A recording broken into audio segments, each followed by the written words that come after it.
আগামী মাসে যে কোনো সময় বিএনপির চেয়ারপারসন খালেদা জিয়া দেশে ফিরতে পারেন বলে জানিয়েছেন বাংলাদেশ জামায়াত ইসলামের আমির ডাক্তার শফিকুর রহমান। বৃহস্পতিবার রাজধানীর গুলশানে হোটেল ওয়েস্টিনে ইউরোপীয় ইউনিয়ন সফর নিয়ে আয়োজিত সংবাদ সম্মেলনে এই কথা বলেন তিনি।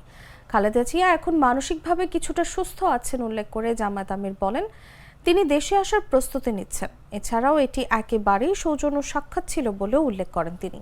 বলেন, নির্দিষ্ট কোনো আলোচনা হয়নি।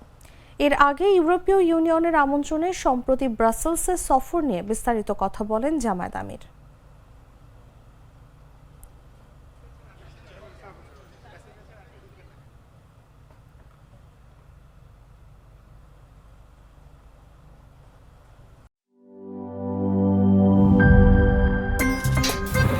আমার একটা স্মার্ট সিদ্ধান্তে 25% গ্যাসের খরচ কমেছে। ভাবছেন কিভাবে?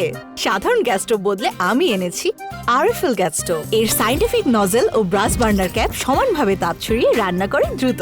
তাই গ্যাসও বাঁচায় 25%, টাকাও বাঁচে 25%। আরএফএল গ্যাস স্টোভ নিরাপদ ও গ্যাস সাশ্রয়ী।